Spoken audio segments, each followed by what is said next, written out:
Hello and welcome to this video course on ranking your YouTube channel higher.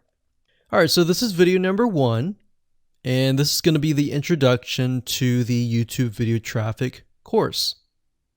Now, before we talk about the course, I want to make sure that you're in the right mindset. So I want to say that the goal here is to focus on building a brand.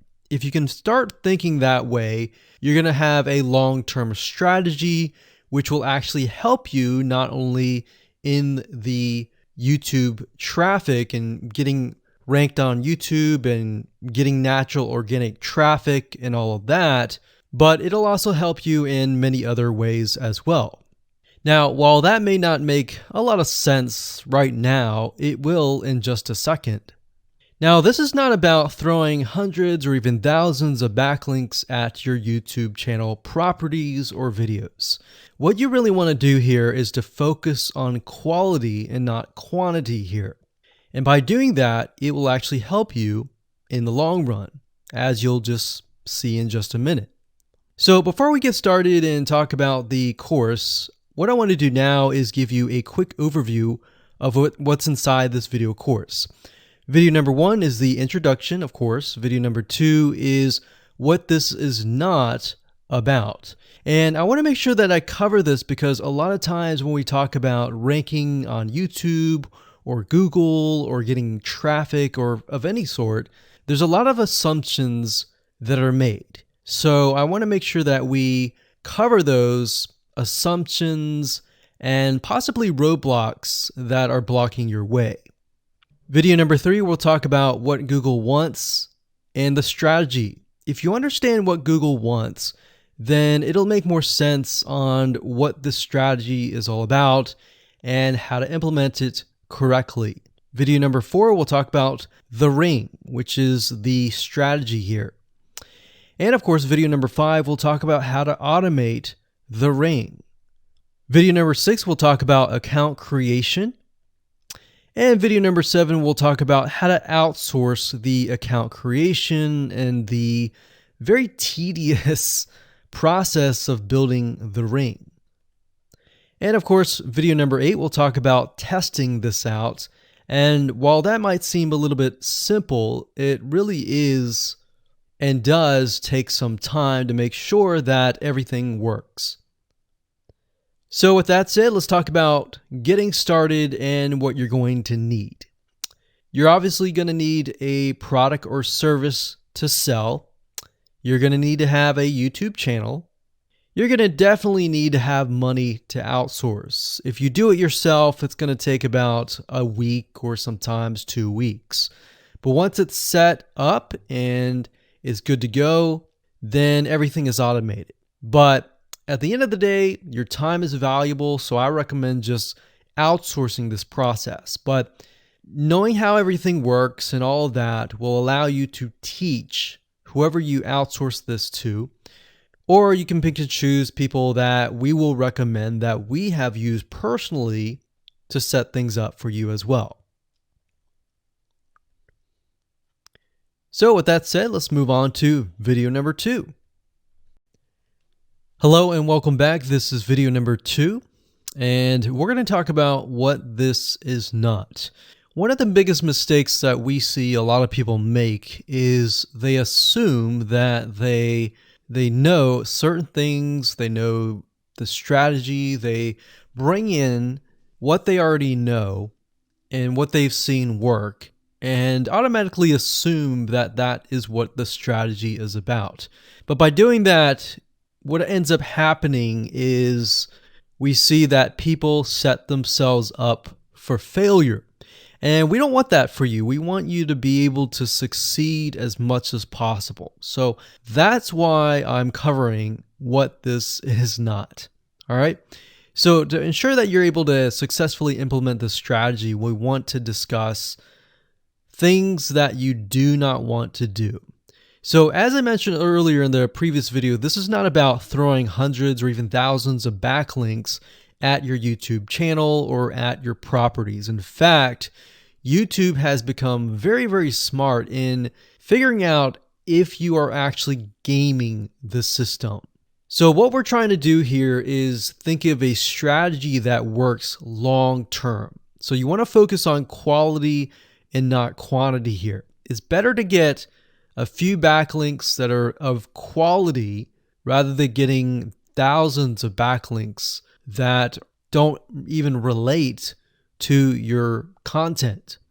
And we're not talking about automated softwares either. So like I said, Google's very smart in figuring out how to detect fake backlinks or computer-generated backlinks. They're able to detect patterns. So what you're trying to do here is not follow any sort of pattern whatsoever.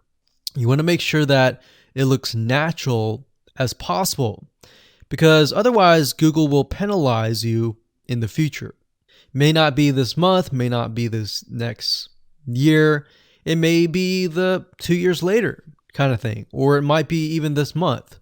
So what you really want to do is focus on a long-term strategy that is going to last.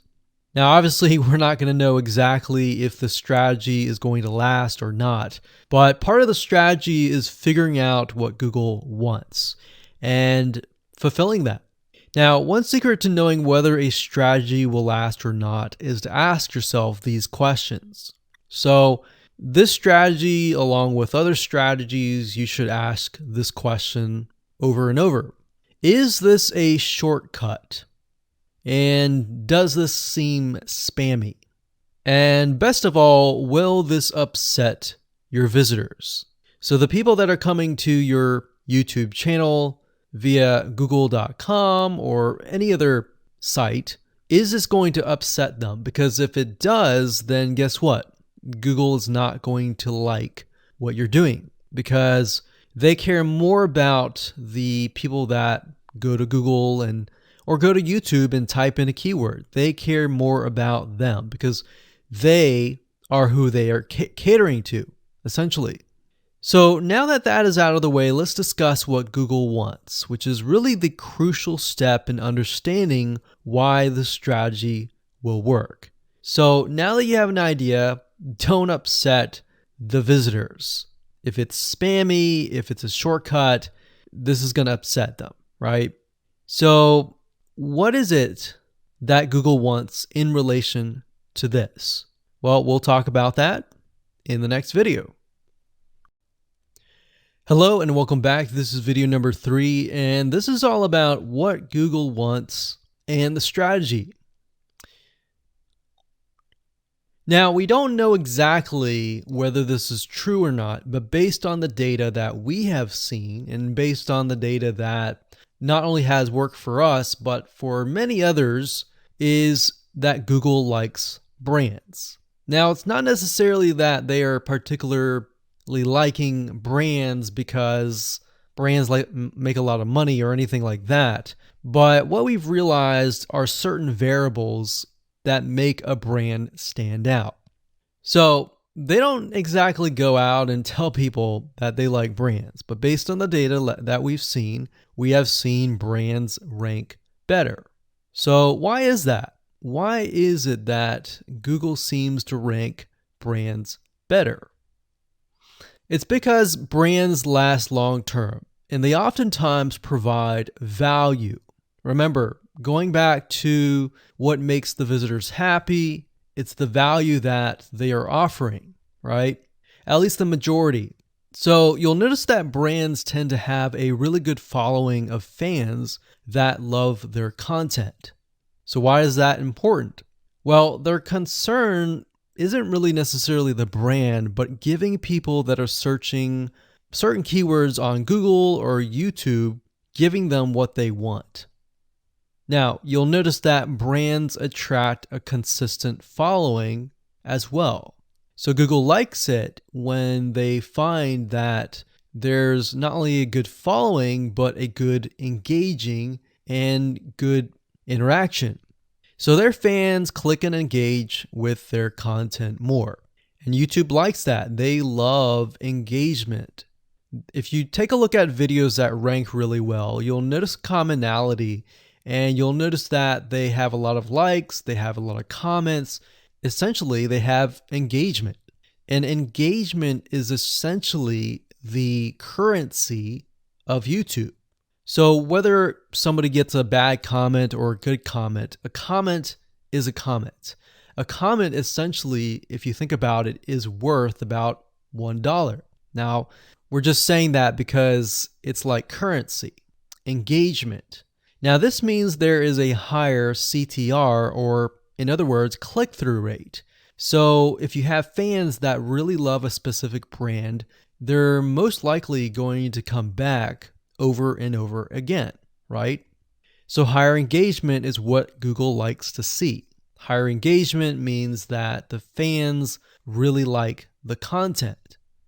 So this is based on the data that we have received and based on the data that we have observed. So the strategy here is to make sure that you look like a brand and you do backlinking like a brand. Make sense? So what does backlinking like a brand look like? Well, if you think about the visitors that are coming to that brand, they are looking at it, they're engaging with it, they're sharing it with their friends. Now, like I said earlier, there's no exact this is the way it is, but based on the data that we have gathered over the years and what we see what works and what hasn't, we can safely say that looking like a brand will be better for your YouTube channel. And of course, gathering a fan base and a good following that is interacting with your content is also key. Now, if you look at brands, they have many social properties besides YouTube channels. They've got Facebook.com, they have Twitter, they have Snapchat, and more. So it only makes sense for your brand to have the same properties in your brand name and interlinking to each other, right? So let's say, for example, that you upload a video to YouTube. Then it's going to make sense for you to post that same YouTube video or share it via Facebook, Twitter, Snapchat, and more. So essentially, we're interlinking them together. And that kind of brings us to this strategy, which is the ring. You're basically interlinking everything together. So like I said, for example, you post a video on YouTube, it needs to be pushed to Twitter, your Facebook fan page, and other social properties. And fortunately, because everything is going to be automated, once you do that, it will trigger and it will automate the whole process. So it makes sense because your fans will be located at these different social properties. So some people will be at Facebook, some people will prefer Twitter, and some people will prefer maybe Snapchat or Instagram and other social properties. But if you think about it, it sounds very time consuming and tedious, right? And yes, it is, but once everything is set up, it will actually make your life a lot easier. But like I said, don't worry, we're going to show you how to speed things up with a few dollars. So with that said, let's move on to video number 4. Hello and welcome back. This is video number 4. And we're going to talk about the ring, which is the strategy. So in the previous video, we discussed why having different social media properties interlinked together can help Google see you as a brand who is sharing your content to your audience. In other words, these aren't just random backlinks, but links from big sites that are branded towards your company. And this is why this is super targeted and is much more powerful than a simple backlink. Make sense? So now let's take a look at what this looks like in real life. So let's head on over to our nifty mind mapping software. I'm going to map things out so that you're going to be able to visually see how it all works. Okay, so to better understand how this works, we're going to map things out. Now, before we map things out, I want to start with some basics, and let's just pull this out here. So essentially the concept here is as you're building your brand, you're going to have many different social properties. And let's say, for example, this is the Facebook fan page. So that's your fan page. And We've got the YouTube channel over here because that is our end goal, is to have our YouTube channel get ranked higher. So essentially what we're doing is we're getting a backlink from this to here. And this could be Facebook, it could be Twitter, it could be Instagram, it could be any other social media platform. But it has to be branded towards you. It can't just be somebody else's fan page unless it is actually related. But if it's related and if it's branded as yours and it's linking to your YouTube channel, that essentially is a vote of confidence, but also it shows YouTube that you're interlinking. So that's basically the concept here. Now, if we dig a little deeper, basically what we want to set up is every time we upload a YouTube video and it gets posted, maybe it gets posted publicly, what ends up happening is we push that YouTube video and get it embedded onto the Facebook fan page, the Twitter page, the WordPress page, and all of that.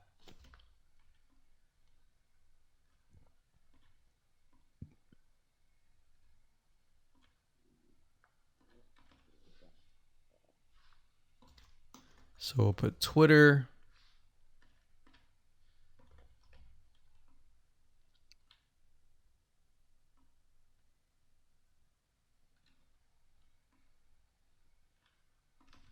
And we'll do WordPress.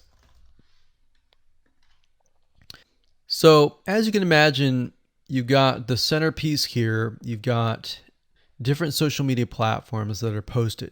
Now, there isn't necessarily a set rule where you have to post it to X amount of social media properties. It can be 5, it can be 10, it could be 20, it could be different social media platforms. But in order to execute this and get it correctly, you will need to make sure that the platform that we use to automate this process actually supports that specific social media platform. So essentially this is what works, and this is basically what it is. So obviously in order to get this to work, you'll need to have a YouTube channel, you'll need to have the Facebook fan page, you'll need to have all these items in hand. So you'll need to have the username and password and all that. And we'll talk more about account creation later, but I just wanted to give you kind of a gist of what everything looks like and the visual map of it all. Hello and welcome back. This is video number 5.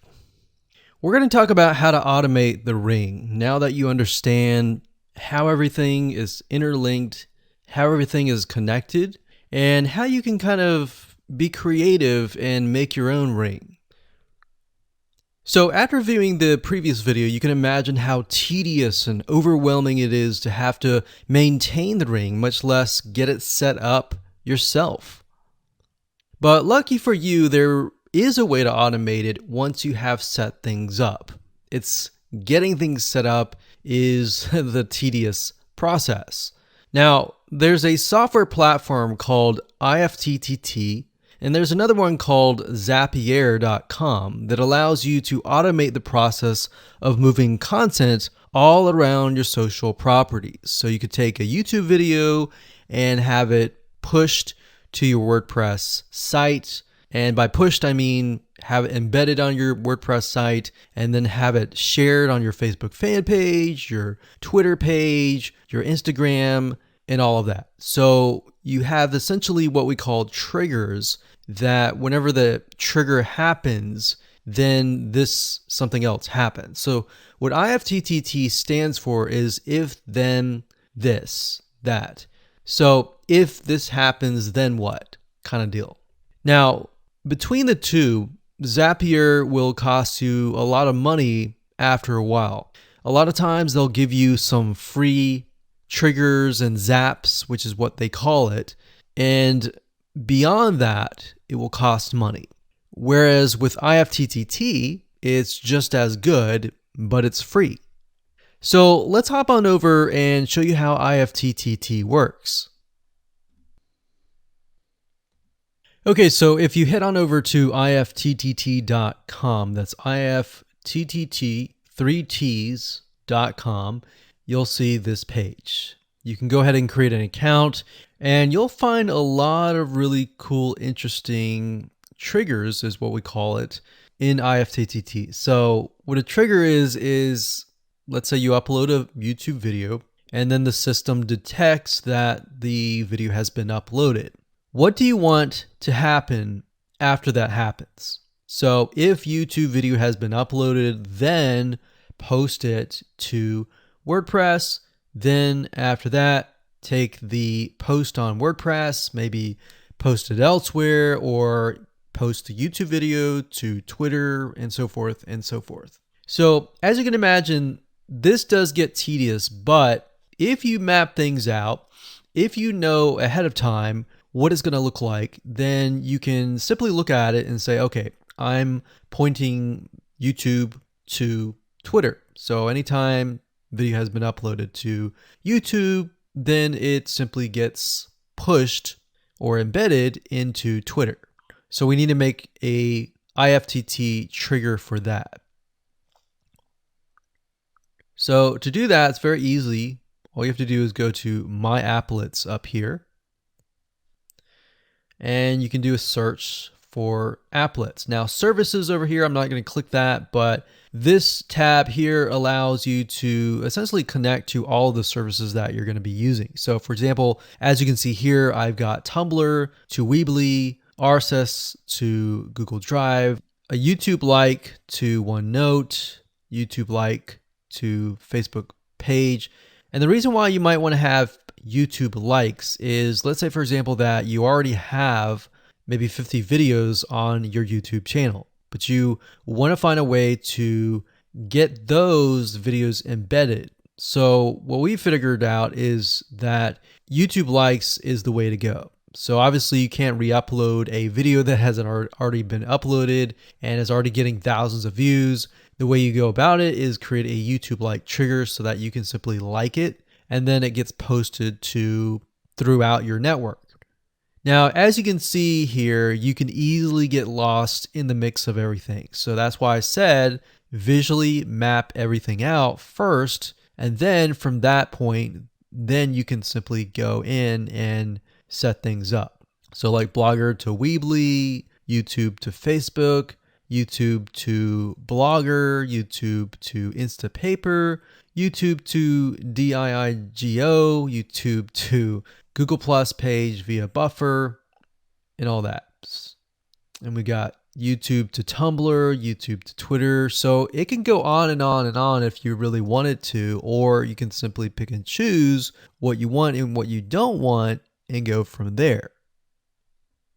Now, in order to turn them on, you can simply click here to turn them on. But for the sake of just showing you, this is what it looks like. So as you can see, the Tumblr to Weebly is activated. So when it is activated, it'll have the on button and the green light. Hello and welcome to video number 6, and we're going to talk about account creation. Okay, so obviously in order to set up the IFTTT ring, you need to have accounts for all of your branded social properties. So in other words, you need to have the username and password for Facebook, for Twitter, for all the other social media properties. Now, obviously, if you already have some, then great. You don't have to create those. But for the ones that you do not have, you want to be able to create those. Now, while that does sound very simple, there's a few things that you really need to focus on. So to make sure that you're successfully able to do this without risking your accounts being closed, and that does happen, we're going to cover a few things that you must do with all of your accounts.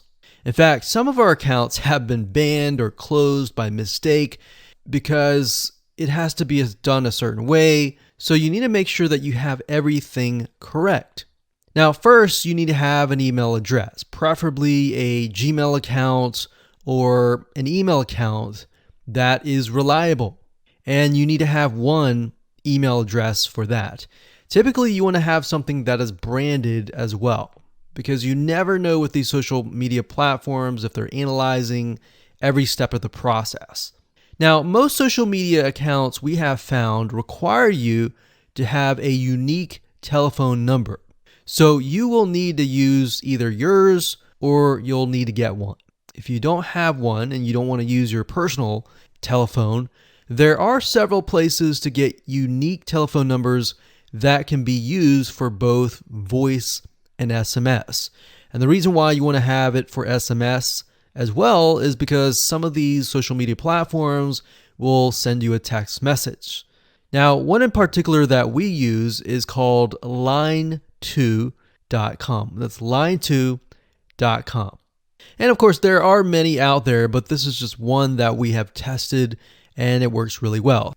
So a lot of times when you create a brand new social media property, an account, you need to have a unique telephone number. Now, the reason for needing a unique telephone number is because most social media platforms, they really want to make sure that you are legitimate, especially nowadays. They have a lot of checks and balances and things that you need to get around to make sure that your account stays open. In fact, recently Facebook has been on a major crackdown, especially with everything that's been going on in the news. They want to make sure that you are legit and that you are not fake. Another thing is you'll also need to have a short bio, a description about your business, your website URL, a picture that is yours, and a professional, or if you don't have your picture, you can use a professionally royalty-free stock photo. Now, why do you need all this information? Well, the reason why you need all this information is because when it comes to account creation, you are going to need to have every piece of these items in hand to copy and paste over. Obviously, if you outsource this process, it's going to be a lot easier. And with that case, you're definitely going to need these items. And it's just going to make your life a lot easier when you're able to copy and paste and all of that. Your picture is actually very important because even Facebook will review photos on all accounts to make sure that fake accounts are not created. In fact, we created an account one time and it was using kind of a fake image. And even though it was royalty free and all of that, Facebook declined it and in fact did not approve the account. So they really want to make sure that your account is legitimate.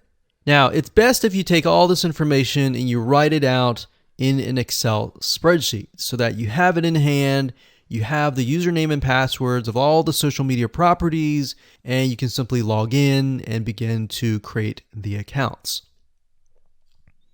So those are kind of the best practices that we have found over the years in terms of creating accounts. And while some of those seem very basic, the one that really stood out that was really important was making sure that you had that unique telephone number. Okay, so hello and welcome to video number 7. We're going to talk about outsourcing. So as you can imagine, creating a ring is very time consuming, especially depending on how big the ring is and how many rings there are and all of that.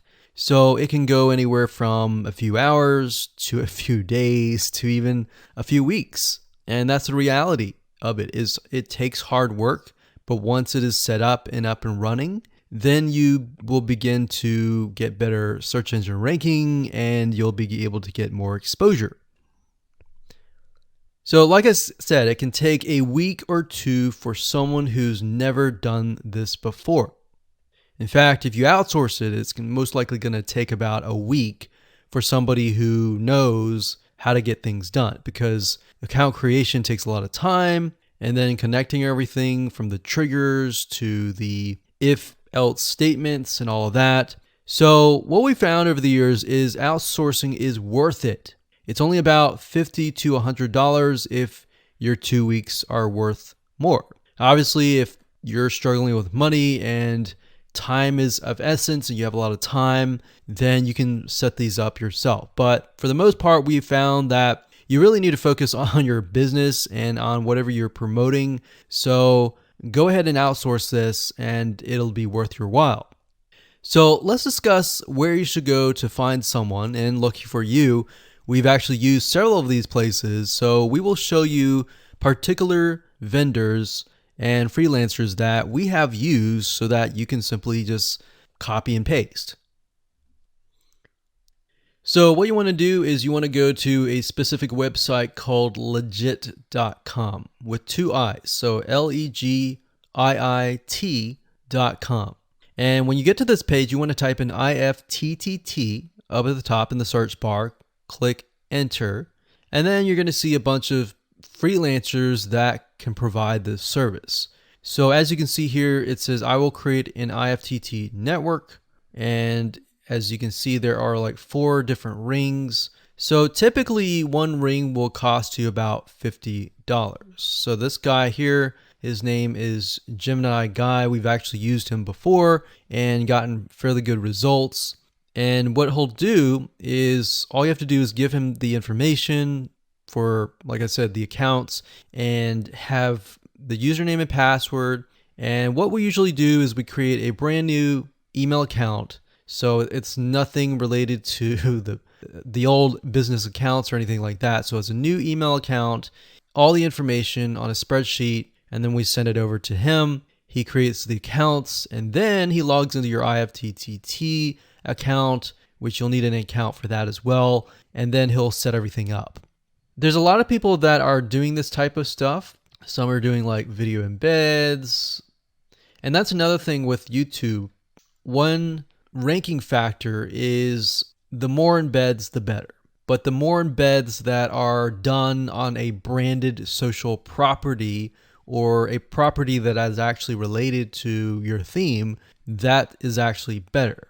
The reason why is an embed is kind of considered a backlink to YouTube. So if we were to create a IFTTT network that is specifically creating as many embeds in different social media properties, that can help as well. So we can have a ring or several rings, and on top of that, we can have video embeds. Now, the nice thing about legit.com is it's really focused on a lot of online marketing, SEO, and other different services like backlinks, PBN links, and all of that. But what we found is you don't want to get too fancy. You want to start out slow and work your way up. Because if you start just throwing a bunch of backlinks or even video embeds right away, it doesn't look natural, right? If you release a piece of content, sometimes it can take a week or weeks until you start getting hundreds or even thousands of likes or engagement. So you don't want to throw thousands or even hundreds of thousands of backlinks right away, right? So that's not going to look natural. And going back to what we talked about earlier in the previous videos, does it look natural? If it doesn't look natural or doesn't seem natural, then that can be a problem. So legit.com is an awesome site to go to. And this guy right here, Gemini Guy, like I said, is someone that we've used. Now, obviously, you can go to these other people and look at the reviews and see if they have good reviews and see what other people are saying. Hello and welcome to video number 8. This is all about testing and making sure that you understand how to test it to make sure that it works. Because I will say, once these are set up, a lot of times, sometimes they work. A lot of times, sometimes one of the items throughout the line does not work. So I'm going to show you how to troubleshoot it. So whether you created the ring yourself or you hired somebody to do it, testing is very, very important. In fact, we outsource most of our rings, but yet we still have to go back and test it out. A lot of times when these freelancers are in the mode, they'll test it out, but they're really relying on you to test it out because they can't upload a YouTube video to your YouTube channel unless they have access. And a lot of times we don't give them access for, privacy and security reasons. So let's go ahead and discuss how to do that. So let's hop on back over to IFTTT and I'll show you how you need to test things out. Okay, so we're back at IFTTT, and what I recommend that you do is you open up the Excel spreadsheet that the freelancer gives you or that you've created yourself. And on that Excel spreadsheet, it should have your username and password and all the links to all of the accounts that were created. So in that case, how do we test it out? Well, obviously we're going to need to upload a video to YouTube. Now, I'm not going to do that now, but if you upload that, everything should work throughout the network. So the way you can test things out is simply by going to the websites that are in the Excel spreadsheet. So once you go there, if it has been posted, it works. If it's not working. If it's not working, then you'll need to kind of troubleshoot it, either get the guy who created the ring to help you out, or if you did it yourself, this is basically what you need to do. So you need to check through and figure out what's not working. So if we found that the YouTube video is not being posted to blogger.com, we need to figure out why. So we need to go to the applet. So this in case is the YouTube like to Blogger. So it's a little bit different than the upload to YouTube channel. But if we click on that, you can see here that we have the applet that goes from YouTube like to Blogger. So if we click on this here, you can actually get a better view of what's happening. So basically anytime a YouTube video is liked, we create a post on Blogger, we put the title, we put all this. Now we need to figure out why. Usually a lot of times the reason why it's not posting is because it's not connected to the account. So you want to make sure that it's actually connected.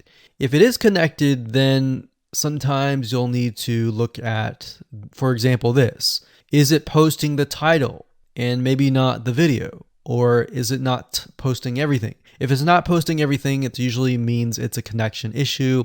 If it is posting like the title, but not the body or the YouTube, then maybe it's the embed code is incorrect. So you can check that. So really what it comes down to is just trial and error. But if you really outsource this, it's really going to be a lot easier. But that's what we found to be the case, and most of the time is that the services are not being connected. And I will say IFTTT, sometimes it's can be hit or miss.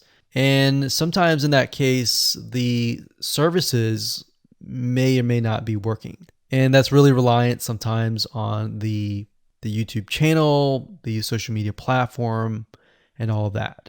So hopefully those tips can help you along the way when it comes to testing.